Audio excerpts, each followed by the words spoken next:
So after my revisit video, I have gained a newfound love for Kakarot. If you compare my original review to the revisit video, I actually gave Kakarot a couple more points in my book. And after playing through all the DLC at this point, I'm excited to see what else they'll add in the future for content. But today, we're looking at the latest DLC release, Bardock Alone Against Fate. Let's get into it.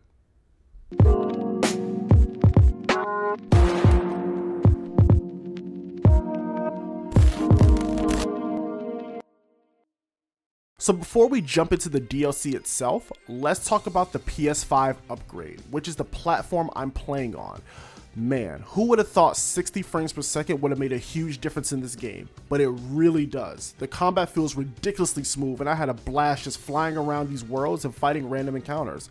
It has greatly increased my enjoyment of this game, so if you never played this, buy the PS5 version or snag the free upgrade if you own the PS4 version. So when it comes to Dragon Ball Z, there is no question I am a fan. I even have a freaking Ozaru tatted on my arm. But one thing I've always wished the series explored more of was Planet Vegeta. We got glimpses of it here and there in the main anime, but it wasn't until the release of Bardock, the father of Goku, was released that we got more of an insight, and that was huge for me at the time. So look, I won't even bother going over the story of Bardock or the DLC, but I highly encourage all my viewers and newer fans of Dragon Ball to watch that film. Not only does it serve as a nice prequel to the Dragon Ball series, but it also gives you a glimpse into the life of Saiyans way before the tragedy, and it's actually one of the sadder aspects of the Dragon Ball story in my opinion. So anyway, in this DLC, you play as Bardock, and you get to explore around Planet Vegeta and other planets to take on missions and other tasks. Playing as Bardock was extremely fun, and I loved his moveset. Riot Javelin has to be my favorite because the amount of horde battles this DLC makes you do, it's best to have a move that can clear off a few off screen. I also really like Spirit Cannon, which is also really great for clearing on-screen enemies. Bardock has tons of key and offensive options, which makes beating down your enemies a blast to do. One thing Kakarot was always great with was the presentations in the fights and the cutscene, and this DLC is no exception. The camera angles during the fights, the animation and select cutscenes, and the voice acting are all on point. The moves are super flashy, and again, with that 60 FPS boost with the PS5 version, everything looks, flows, and sounds great. In terms of the fights themselves, the game is mostly horde style battles, which are fun, but can get repetitive after the third and fourth time doing them. Since the story takes place during the whole Planet Vegeta era, we'll fight Saiyan Saga and Frieza Saga era enemies and bosses. And speaking of boss fights, let's talk about arguably one of the best boss fights in this game, period.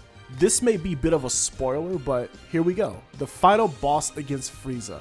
Man, can I just say, every Frieza boss fight in this game has been nothing but epic. The original Namek fight, the Resurrection F DLC fight, and now this.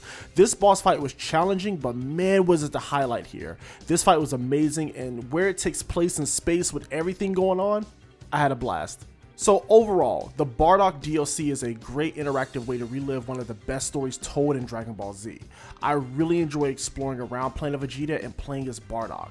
During the time of this recording, I have not done all the side missions just yet, but I'll be tackling that in my free time.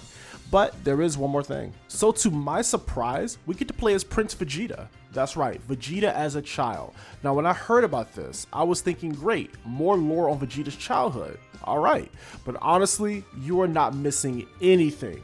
Yes, it was fun playing as a kid Vegeta, but we learned absolutely nothing, besides Nappa having hair at one point. So yeah, I was disappointed with this narrative, but I still had fun overall. So is the Bardock DLC worth it? Yeah.